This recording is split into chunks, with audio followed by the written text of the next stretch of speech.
Hey, welcome back. The name of the topic what class is this? Exegesis in Genesis. Thank you. They have to help me with that.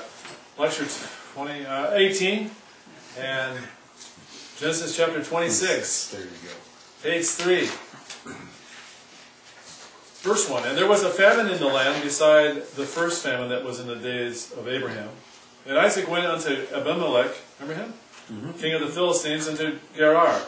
And the Lord appeared unto him and said, Go not down into Egypt. Dwell in the land which I shall tell thee of. Sojourn in this land, and I will be with thee, and will bless thee.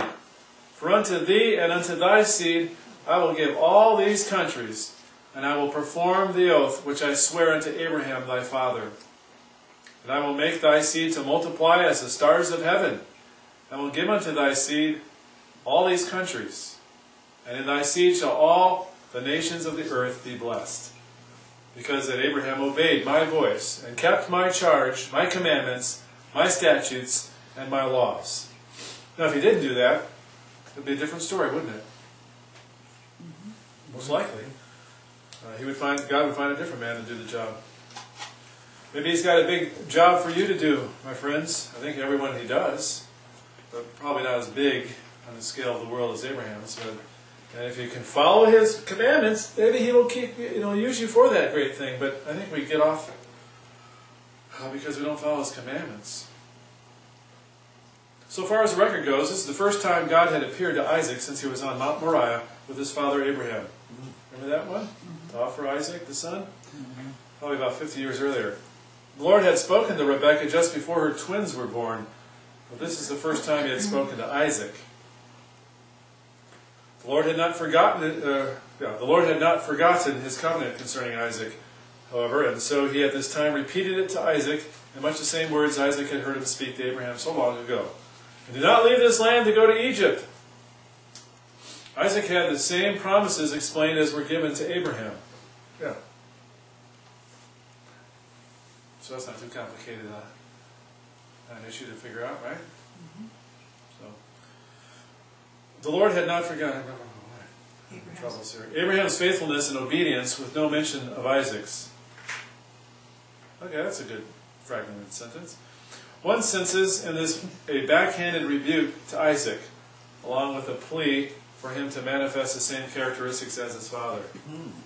I see. I remember this now. It's been about a week. Oh, this is like 2 weeks since I put this together. Because why? Why would you say that? Or why did he say that?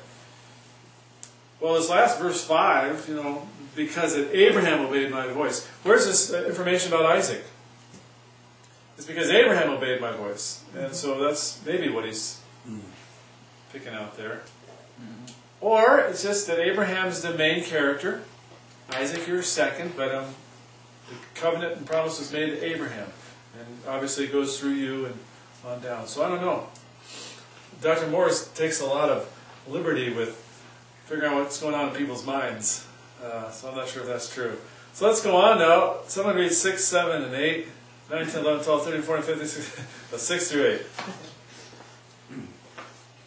And Isaac dwelt in Gerar, and the men of the place asked him of his wife, and he said, She is my sister. For he feared to say, She is my wife. Lest, said he, the men of the place should kill me for Rebekah, because she was fair to look upon. And it came to pass, when he had been there a long time, that Abimelech, the king of the Philistines, looked out at a window and saw, and behold, Isaac was sporting with Rebekah his wife. And Abimelech called Isaac and said, Behold, of a surety she is thy wife. And how saidst thou, She is my sister? And Isaac said unto him, Because I said, Lest I die for her. Because I said, Lest I die for her. And Abimelech said, What is this thou hast done unto us? One of the people might lightly have lain with thy wife, and thou shouldest have brought guiltiness upon us. And Abimelech charged all his people, saying, He that toucheth this man or his wife shall surely be put to death.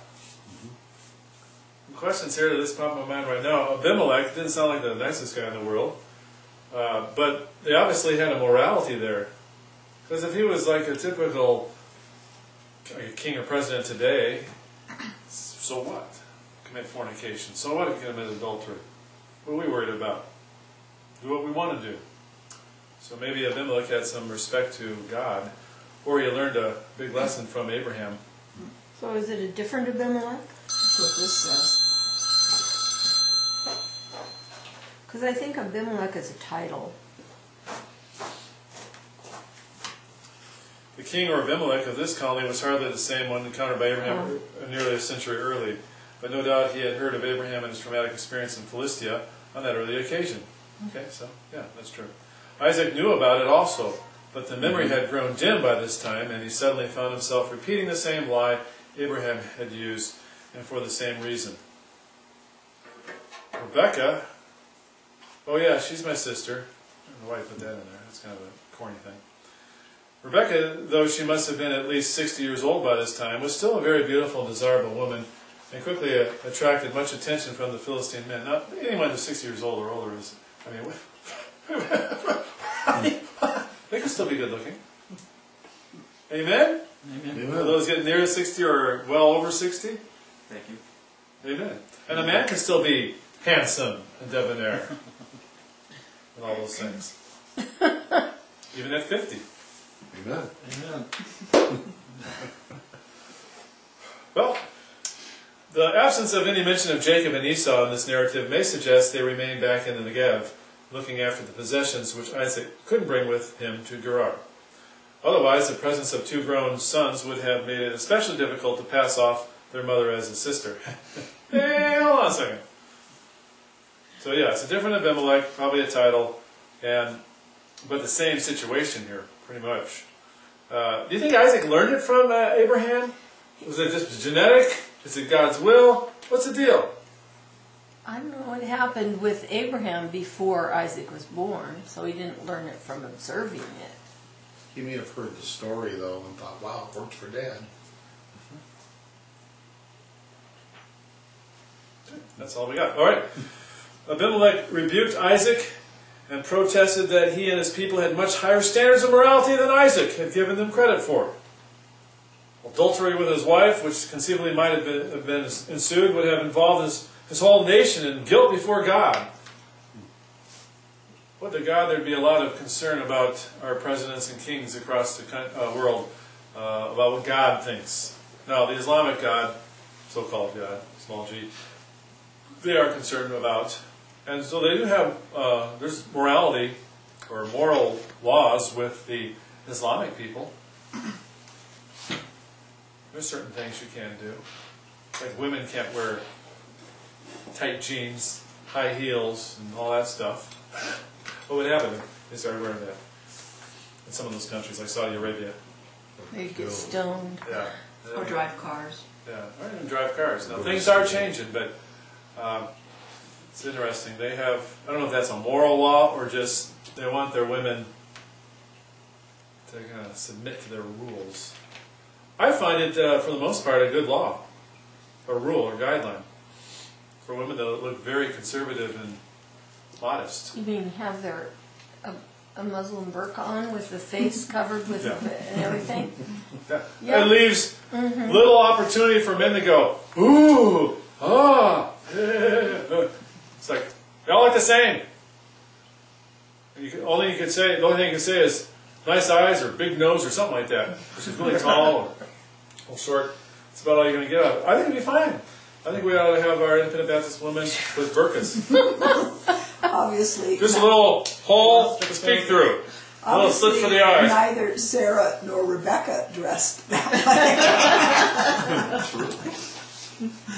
Now, I was kidding about that. She didn't even remind me to say that. So this is like way off. She's my, stop, you're kidding. Some people do not understand humor at all because they come from other countries. No, only your humor. No, I wasn't speaking for you there. There's another joke that you should have. We don't understand. Anyways, I gotta catch this call. Let's get going. Got things to do here. Then Isaac sowed in the land, or in that land, and received in the same year 100-fold, and the Lord blessed him. And the same waxed great, and went forward and grew until he became very great. For he had possessions of flocks and possessions of herds, and a great store of servants, and the Philistines envied him. For all the wells which his father's servants had digged in the days of Abraham his father, the Philistines had stopped them and filled them with earth. And Abimelech said unto Isaac, Go from us, for thou art much mightier than we. We'll take a short break after this section. So the wells were an important thing back then, and they are now too. But that's your source of water, any water at all.